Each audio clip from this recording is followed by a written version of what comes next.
নমস্কার বন্ধুরা, আমি ডোনা রিগালিস লাইফ কিচেন চ্যানেল নিয়ে তোমাদের সামনে এসেছি। আজকে আমি তোমাদের জন্য গরমকালে দুপুরে খাওয়ার জন্য একটি ডালের রেসিপি নিয়ে এসেছি। চলো তাহলে দেরি না করে ঝটপট দেখে নাও আমি কি করে বানাচ্ছি এই ডালটা। 1 কাপ মুসুরির ডালকে আমি কিন্তু ভালো করে ধুয়ে ভিজিয়ে রেখেছিলাম। মোটামুটি 1 থেকে 1.5 ঘন্টা আগেই কিন্তু ভিজিয়েছি। এখন এই ডালটাকে কিন্তু আমরা সেদ্ধ করে নেব। তার জন্য কিন্তু আমি গ্যাসে বসিয়েও দিয়েছি ডালটা। ডালটা কিন্তু প্রায় ফুটতে শুরু করে দিয়েছে, সেই জন্য 1 চামচ সর্ষের তেল আর 1/2 চামচের মতো হলুদ দিয়ে দিলাম। এখন আমরা ডালটাকে কিন্তু ভালো করে সেদ্ধ করে নেব। খুব বেশি কিন্তু সেদ্ধ করব না, খেয়াল রাখতে হবে ডালটা যাতে একেবারে গলে না যায়। অপরদিকে দেখো, আমি 3 টুকরো গন্ধরাজ লেবু নিয়েছি, 2টো কাঁচা লঙ্কা নিয়েছি আর 2টো গন্ধরাজ লেবুর পাতা নিয়েছি।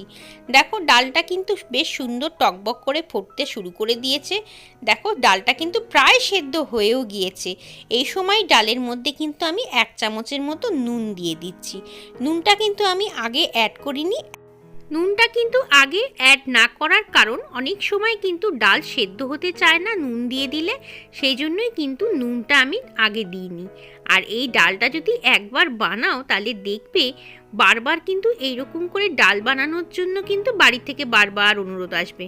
আর গরমকালে এরকম গন্ধরাজ লেবু আর গন্ধরাজ লেবুর পাতা দিয়ে যদি ডাল হয় তাহলে মনে হয় আর কিছুই লাগে না এই ডালের সাথে। দেখো ডালটা কিন্তু বেশ সুন্দর করে ফুটতে শুরু করে দিয়েছে। এই সময় গ্যাসের আঁচটাকে কিন্তু আমরা মিডিয়াম টু স্লো রাখবো। এই ডালটা কিন্তু মুসুরির ডাল ছাড়া মুগ ডাল বা মটর ডাল দিয়েও ভালো লাগে খেতে। তোমাদের যদি মুসুরির ডাল খেতে বারণ থাকে তাহলে কিন্তু মুগ বা মটর যে কোনো ডাল দিয়ে এই সুন্দর ডালটাকে কিন্তু তোমরা বানিয়ে ফেলতে পারো। দেখো ডালটা কিন্তু প্রায় আমার সেদ্ধ হয়ে এসছে। আর মিনিট 5 রেখেই আমি কিন্তু নামিয়ে দেব, কারণ ফোড়ন দেওয়ার পরেও যখন ডালটা কড়াতে দিয়ে একটু সাঁতলাবো তখনও কিন্তু যথেষ্ট পরিমাণ সেদ্ধ হতে থাকবে। আর বেশি সেদ্ধ করে দিলে সাঁতলানোর সময় কিন্তু একেবারেই গলে মার হয়ে যাবে।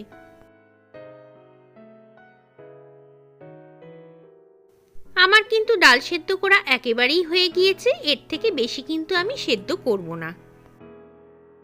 গ্যাসে আমি একটা কড়া বসিয়ে দিয়েছি, এর মধ্যে 2 টেবিল স্পুনের মতো আমি সর্ষের তেল দিয়ে দিলাম। আর এই ফোড়নটা কিন্তু সর্ষের তেলেই ভালো লাগবে। তেলটাকে একটু ভালো মতো গরম করে নিয়ে এর মধ্যে আমি 2টো শুকনো লঙ্কা দিচ্ছি ফোড়নে, আর দিচ্ছি 1 চামচের মতো রাঁধুনি। এই ডালটার জন্য কিন্তু অবশ্যই রাঁধুনি ফোড়ন দিতে হবে। রাঁধুনি ছাড়াও তোমাদের যদি মনে হয় তাহলে কিন্তু এর সাথে কালো সর্ষেও অ্যাড করতে পারো। আমি যেহেতু শুধুই রাঁধুনি ফোড়ন দিয়ে খেতে ভালোবাসি ডাল, তাই জন্য আমি শুধু রাঁধুনিটাই দিলাম। ফোড়নে একটা কাঁচা লঙ্কাও আমি দিয়ে দিলাম। দেখো ডালটাকে কিন্তু এখন আমি এর মধ্যে ছেড়ে দিচ্ছি। আর ডালটা যখন কড়াতে ছাড়বে তখন একটু কেয়ারফুলি ছেড়ো, কারণ জল যদি পড়ে তেলের মধ্যে তাহলে কিন্তু ছিটকে আসার সম্ভাবনা থাকে। দেখো এখন কেটে রাখা লেবুগুলোকে আমি এর মধ্যে কিন্তু দিয়ে দিলাম। কেটে রাখা লেবুগুলো কিন্তু এই সময় দিতে হবে। এছাড়া আমি যে লেবু পাতাগুলোকে রেখেছিলাম সেগুলোকে কিন্তু ছোট ছোট করে কেটে আমি দিয়ে দিচ্ছি। আর একটু খেয়াল রেখো লেবু পাতার মাঝখানে যে সরু লম্বা শিটটা থাকে সেটা কিন্তু দিও না। 2 সাইড থেকে পাতাটাকে নিয়ে সেইটা ডালের মধ্যে দিতে হবে। লেবু আর লেবু পাতা পড়ার সঙ্গে সঙ্গেই কিন্তু ডালটা দিয়ে বেশ সুন্দর একটা গন্ধ বেরোচ্ছে। আর হ্যাঁ, তোমাদের বলে রাখি এর মধ্যে কিন্তু কখনোই ঘি দিতে যাবে না, ঘি ছাড়াই কিন্তু এই ডালটা তৈরি হবে। আর আমার রেসিপিটা যদি ভালো লাগে অবশ্যই কিন্তু লাইক কমেন্ট শেয়ার করো। আর নতুন বন্ধু হয়ে থাকলে কিন্তু চ্যানেলটাকে সাবস্ক্রাইব করে নিও। দেখো ডালটা কিন্তু একদম আমার হয়ে আসছে। এখন আমি ডালের মধ্যে সামান্য পরিমাণে চিনি দেব, বলতে পারো কয়েকটা দানা। ব্যাস, আমার ডালটা তো একেবারেই রেডি। এখন এটাকে আমি গরম গরম পরিবেশন করে দেব।